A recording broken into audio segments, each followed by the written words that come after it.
Deccan voice, सुनो सच की आवाज।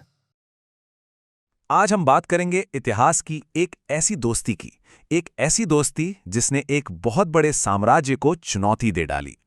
ये कहानी है ताकत की नहीं, बल्कि किरदार की, चरित्र की। तो ये कहानी है महारानी विक्टोरिया की, ब्रिटिश साम्राज्य की सबसे ताकतवर शासक। सोचिए, वो दशकों तक भारत की भी महारानी रहीं, पर कभी भी उन्होंने भारत की जमीन पर कदम तक नहीं रखा। वहां के लोगों को, उनकी संस्कृति को उन्होंने कभी करीब से जाना ही नहीं। अब देखिए इस कहानी के दो सिरे। एक तरफ दुनिया की सबसे ताकतवर महारानी और दूसरी तरफ भारत से आया एक बिल्कुल आम, एक साधारण सा सेवक। मतलब जमीन आसमान का फर्क था दोनों में। सामाजिक तौर पर, भौगोलिक तौर पर कुछ भी एक जैसा नहीं था। तो फिर ये दो अलग अलग दुनियाएं मिली कैसे? ये हुआ साल 1887 में। मौका था महारानी की गोल्डन जुबली का, और इसी जश्न के लिए भारत से दो सेवकों को इंग्लैंड भेजा गया, जिनमें से एक थे अब्दुल करीम। उनसे उम्मीदें ना के बराबर थी। बस सीधी सी हिदायत थी, चुप रहना, जो कहा जाए वो करना और अपनी जगह अपनी हद में रहना। तो चलिए देखते हैं कहानी का वो पहला मोड़ जहां ये दोनों पहली बार मिले, और यहीं से एक ऐसे रिश्ते की नींव पड़ी जिसके बारे में किसी ने दूर दूर तक सोचा भी नहीं था। तो जब अब्दुल करीम पहली बार महारानी के सामने आए, तो कुछ ऐसा हुआ जिसकी किसी को उम्मीद नहीं थी। उनके अंदाज में ना तो डर था, ना ही कोई घमंड। बिल्कुल शांत, गरिमा से भरे हुए। और इसी बात ने महारानी का ध्यान फौरन अपनी तरफ खींच लिया। तो सवाल यह है कि महारानी ने उनमें ऐसा क्या खास देखा? उन्होंने देखा एक ऐसा इंसान जो विनम्र था पर डरा हुआ नहीं, जो जवाब देता था तो पूरी ईमानदारी से, चापलूसी से नहीं, जिसके पास समझ थी पर जरा भी गुरूर नहीं। सोचिए, एक ऐसा दरबार जहां हर कोई कुछ ना कुछ पाने के लिए झुका रहता है, वहां किसी का ऐसा आत्मसम्मान के साथ खड़ा होना महारानी के लिए एक ताजी हवा के झोंके जैसा था। तो ये दोस्ती तो शुरू हो गई, पर अब कहानी एक नए मोड़ पर आती है, जहां ये रिश्ता और गहरा होता है और साथ ही दरबार में इसके खिलाफ एक जंग सी छिड़ जाती है। अब्दुल का सफर देखिए, वाकई यकीन करना मुश्किल है। वो आए तो थे एक सेवक बनकर, लेकिन बहुत ही जल्द अपने किरदार और अपने काबिलियत के दम पर वो महारानी के निजी टीचर यानी मुंशी बन गए। और एक मुंशी के तौर पर अब्दुल ने महारानी के लिए जैसे एक पूरी नई दुनिया के दरवाजे खोल दिए। उन्होंने महारानी को उर्दू सिखाई, भारत की संस्कृति, वहाँ की शायरी के बारे में बताया, इस्लाम की बुनियादी बातें समझाईं। ये पहली बार था कि इंग्लैंड की महारानी सीधे एक भारतीय मुसलमान से उस संस्कृति को समझ रही थी जिस पर वो हुकूमत करती थीं। ये सिर्फ एक क्लास नहीं थी, ये एक महारानी का अपनी प्रजा को बिना किसी फिल्टर के सीधे समझने का एक जरिया था। पर जाहिर है दरबार में बैठे लोगों को, ब्रिटिश हुकूमत के मंत्रियों को ये नज़दीकी बिल्कुल रास नहीं आई।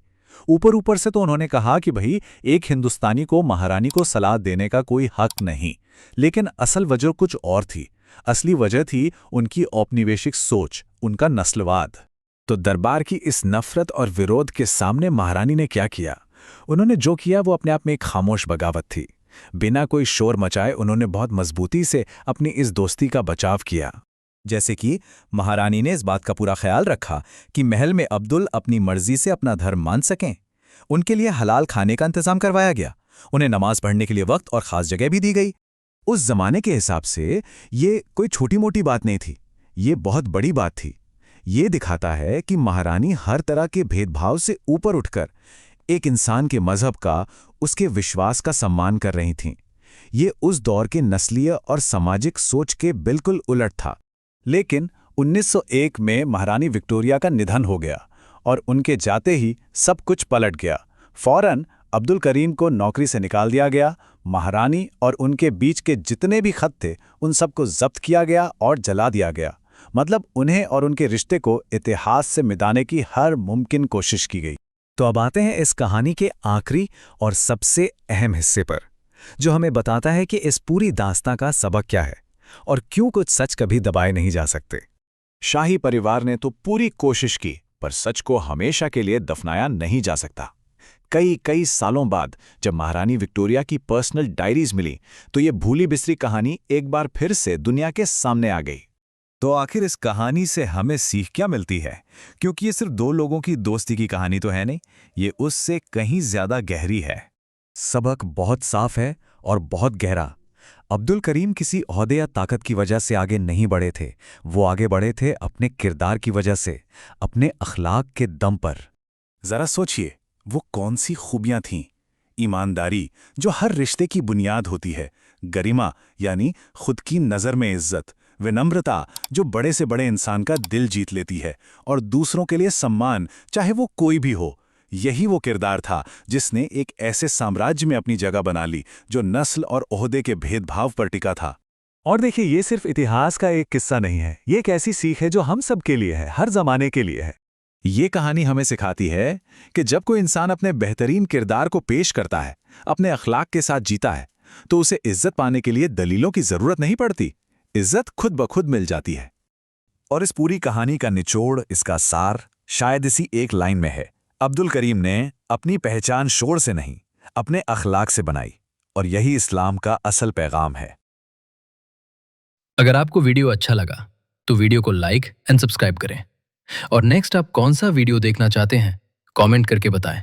पर हाँ, डेक्कन वॉइस न्यूज़ के चैनल को सब्सक्राइब करना ना भूलें और लेटेस्ट अपडेट से अपडेट रहें।